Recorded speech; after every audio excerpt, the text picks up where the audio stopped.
নমস্কার। আমি এর আগে অনুপাতের কিছু অঙ্কর ভিডিও দিয়েছি, তো আমি এখানে আরো কিছু অঙ্ক তোমাদেরকে করাবো। তো অঙ্কগুলো দেখো। অঙ্ক করার আগে তোমাকে কি করতে হবে একটু দেখে নাও। এই ধরনের অঙ্ক করার আগে তোমাকে এরকম লিখতে হবে, যার নিচে যেটা 2a:b = 2:3 হলো, আবার b:c, উপরেও b আছে নিচেও b আছে, b এর নিচে b লিখবো, b এর নিচে b কত 3:5 হলো, আবার c এর নিচে c লিখবো, c এর ভ্যালু এখানে হচ্ছে 5 আর এখানে হচ্ছে 9, তার ফলে আমি কি লিখবো 9:11 হলো। এবার আমি কি করব, এবার হচ্ছে a:b:c:d কিভাবে বের করতে হয় তার কিছু টেকনিক দেখে নাও। টেকনিক কি, প্রথমে এই কোণাকুণি গুণ করব 2 × 3 × 9, প্রথমে গুণ করব 2 × 3 × 9 হলো, আর শেষে কি হবে 3 × 5 × 11, 3 × 5 × 11, শেষে হবে 3 × 5 × 11 হলো। মাঝেও কিছু মাঝে আর কি হবে, আর দুটো সংখ্যা বসবে, মাঝে আর দুটো সংখ্যা বসবে। এই দুটো সংখ্যা কি হবে, এই দুটো সংখ্যা হবে 3 × 3 × 9, 3 × 3 × 9, আর একটা কি হবে 3 × 5 × 9, 3 × 5 × 9 হলো। ভালো করে অঙ্কটা জিনিসটা বুঝে নাও। ভালো করে হচ্ছে যে জিনিসগুলো লেখা আছে তার নিচে তাই লিখবো। এখানে b এর ভ্যালু 3, এখানেও b এর ভ্যালু 3, তাই b এর নিচে b লিখেছি, c এর নিচে c লিখেছি। আবার যদি থাকতো d:c, তার d এর নিচে d লিখতাম, e এর নিচে e লিখতাম, এরকম ভাবে পর পর। তারপর কি করব, তারপর কোণাকুণি গুণ 2 3 9, 2 3 9 হলো, 2 3 9, আর কি করব 3 5 11, 3 5 11, a আর d এর ভ্যালু হচ্ছে এটা, প্রথম দুটো আমরা লিখে নিলাম। তারপর কি হবে, তারপর হবে 3 3 9, মানে যে এই দিক দিয়ে গুণ করব একবার আর এই দিক দিয়ে গুণ করব একবার। জিনিসটা বুঝে নিয়ে এরকম ভাবে লিখে দাও, তারই a:b:c:d বেরিয়ে যাবে খুব সহজে। তার মানে ভ্যালু কত হলো, এর ভ্যালু হলো 3 দুগুণে কিছু কি কাটবে, 3 সব জায়গাতেই আছে, তাই 3টা হয়ে গেল, কি হয়ে গেল কেটে গেল, 3টা বাদ চলে গেল, তার মানে কি 9 দুগুণে 18 হলো, 3 বাদ চলে গেছে 27 45, আর এটা কি হয়ে গেল 55। এই হয়ে গেল a:b:c:d এর উত্তর হলো। এই অঙ্কটা খুবই ইম্পর্টেন্ট। এই তিনটে চারটে যখন অনুপাত বের করতে দিবে ওয়ান স্টেপে এরকম ভাবে বের করা যায়। এরপর অঙ্ক একই অঙ্ক 2:3, এবার c এর কত 4:5, তারপর কত, তারপর হচ্ছে 3:7 হলো, তারপর কত 3:7 হলো। এখানেও তাই, এর ভ্যালু কত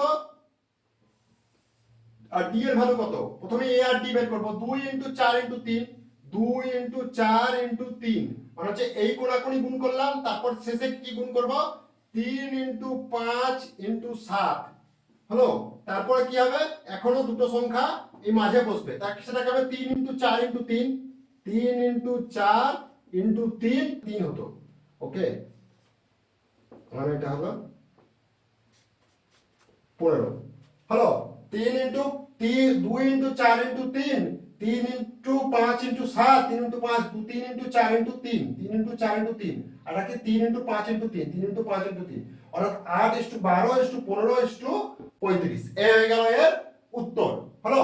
আমি আরো শর্টকাট টেকনিকে তোমাকে করে দেখিয়ে দিচ্ছি। a:b, b:c, c:d, তার মানে প্রথমটা কি হবে, প্রথমটা হবে a b c, তারপরটা, তারপর দুটো ফাঁকা রাখবো, শেষেরটা কি হবে, শেষেরটা হবে b c d, তারপরটা কি হবে b b c, তারপরটা কি হবে b c c। এই হয়ে গেল এর শর্টকাট টেকনিক, হয়ে গেল। তাহলে কি বলেছে, তারপরে কি বলেছে, এ এ কত টাকা পাবে, তাই তো এ 2100 টাকার মধ্যে এর পরিমাণ কত, তারপরে আনুপাতিক ভাগহার বের করো। তার মানে এর আনুপাতিক ভাগহার কত, 8/12, আর 8 যোগ করলে হয় 20, 20 20 আর 15 যোগ করলে কত হয়, 20 আর 15 যোগ করলে হয় 35, 35 আর 35 যোগ করলে কত হয় 70, মানে এই কটার যোগফল সেটা আগেই বলেছি ইনটু 2100 হলো। তার মানে কত হয়ে গেল 3 হলো, একটা শূন্য প্রথমেই কেটে গেছিল 30, তার মানে হয়ে গেল 240 হচ্ছে এর উত্তর। বুঝা গেছে? এরপর অঙ্ক দেখো। তার মানে সংখ্যা দুটি কি কি, 4x আর একটা হচ্ছে 3x। তার মানে কি করতে হবে, সংখ্যা দুটো থেকে 9 বিয়োগ করলে অনুপাত হয় 3:2। আচ্ছা ঠিক আছে, সংখ্যা দুটো থেকে 9 বিয়োগ করছি, 4x থেকে 9 বিয়োগ করছি, আর কি বিয়োগ করছি 3x থেকে 9 বিয়োগ করছি, তার মানে কি সংখ্যা দুটোর অনুপাত কত হয়ে যাবে 3:2, অর্থাৎ 4x বাই 9 3x মাইনাস 9 সমান হচ্ছে 3/2।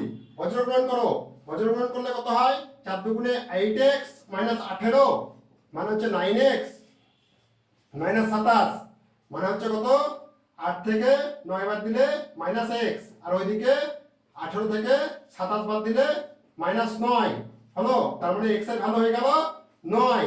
তার মানে সংখ্যা দুটি হচ্ছে 4 এর সঙ্গে 9 গুণ করতে হবে, হলো 4 এর সঙ্গে 9 গুণ করতে হবে, 3 এর সঙ্গেও 9 গুণ করতে হবে, সংখ্যা দুটি হচ্ছে 36 আর হচ্ছে 27 হলো, এ হয়ে গেল উত্তর। বুঝা গেছে?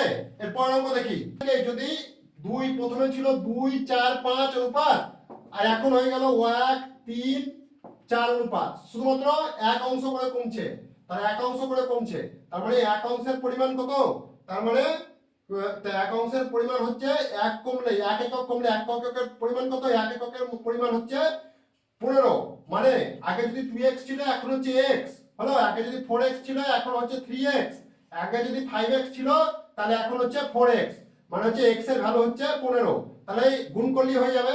প্রথমে ছিল 2 × 15 প্লাস 4 × 15 প্লাস 5 × 15, তার মানে স্কুলের ছাত্র সংখ্যা ছিল 30 প্লাস 4 × 60 প্লাস 75 হলো, 5 × 75 মানে 90 প্লাস 75 মানে হচ্ছে 5 আর 27 ইতে 16 165 হচ্ছে উত্তর। ইম্পর্টেন্ট বলেছে x প্লাস y, সংখ্যা দুটি ধরে নিচ্ছি x আর হচ্ছে y হলো, আমি মুখে যে কথাগুলো বলবো সেগুলো খাতায় নোট বানানোর সময় লিখে নিবে, তাহলে অঙ্ক হয়ে যাবে।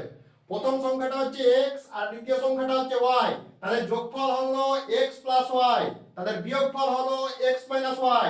ওকে, এ প্রথম সংখ্যা দুটি যোগফলের 40% মানে হচ্ছে 40% হচ্ছে সংখ্যা দুটির বিয়োগফলের 50% এর সমান হলো, তার মানে কি হলো, তার মানে x প্লাস y ইন্টু 40/100 সমান হচ্ছে x মাইনাস y ইন্টু 50/100, অর্থাৎ 100 100 কেটে গেল, ওইদিকে কি থাকলো 40 থাকলো, 40 এর সঙ্গে 40x প্লাস 40y হলো সমান 50x মাইনাস 50y হলো, তার মানে কি হয়ে গেল 40 টাকা ওইদিকে নিয়ে যাচ্ছি, 50 টাকা এইদিকে নিয়ে যাচ্ছি, 40 টাকা ওইদিকে নিয়ে গেলে হবে 10x হ্যালো, আর 50 টাকা এইদিকে নিয়ে আসতে হবে কত 50 90y হলো, তার মানে x বাই y সমান হচ্ছে 90/10, তার মানে হচ্ছে x/y সমান 9/1,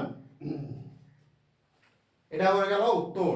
এরপর আমরা দেখি 12টি প্রশ্নের পূর্ণমান হচ্ছে 320, 320 হচ্ছে একটা পরীক্ষায় 12টা প্রশ্ন থাকবে, তার ফুল মার্কস হলো, তার 9 প্রথম 7টি আর দ্বিতীয় 5টি, প্রথম 7টা পূর্ণমান হচ্ছে, পূর্ণমানের মান হচ্ছে 5x ধরছি 5x, আর দ্বিতীয় 7টার পূর্ণমান হচ্ছে 9x হয়ে গেল, দ্বিতীয় 7টার পূর্ণমান হচ্ছে 9x ধরে নিচ্ছি।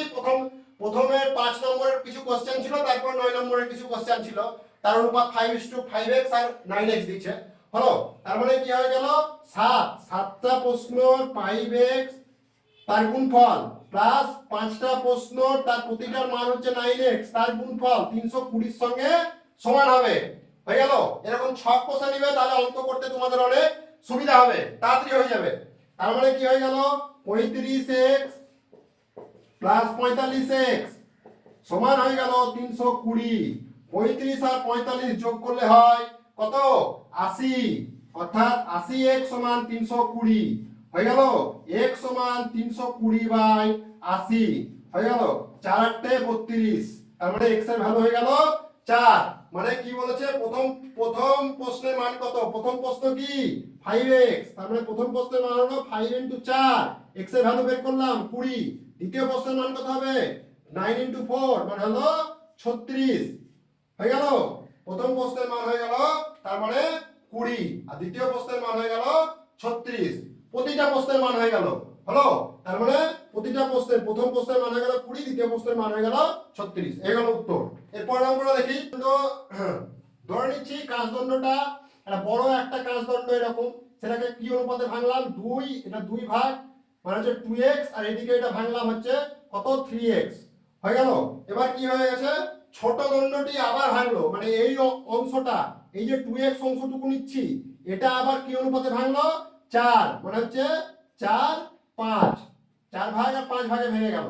তাহলে দেখি দিয়ে দিয়ে বলছে তিনটে টুকরার অনুপাত কত, তার মানে কত 2x তো প্রথমেই ছিল, এটা তো টোটালটা তো 2x মান, 2x টা তো 4.4:5 অনুপাতে ভেঙেছে, মানে 2x ইনটু আনুপাতিক ভাগ হার দিয়ে ভাগ করছি, মানে প্রথম অংশটা এই অংশটা, এই a অংশ, এটা b অংশ, এটা c অংশ হলো। তাহলে a অংশের ভ্যালু কত, a অংশের ভ্যালু হচ্ছে 2x ইনটু 4/9, b অংশের ভ্যালু কত, b অংশের ভ্যালু হচ্ছে 3x, b অংশের ভ্যালু হচ্ছে কত 2x ইনটু 5/9 হয়ে গেল। আর c এর ভ্যালু কত, c এর ভ্যালু তোমরা 3x বলেই দিয়েছে হলো। দিয়ে প্রথমে কি করব, তাহলে এরকম অঙ্ক করার সময় x x বাদ চলে গেল, তার মানে 8/9, এখানে 10/9, আর এখানে 3, 9 দিয়ে প্রতিটাকে গুণ করছি, 8:10:27, এ হয়ে গেল এর উত্তর হলো। আমার এই ভিডিও এই পর্যন্তই সমাপ্ত। যদি ভিডিওটা ভালো লাগে তাহলে লাইক, কমেন্ট এবং শেয়ার করতে ভুলবে না। Thank you.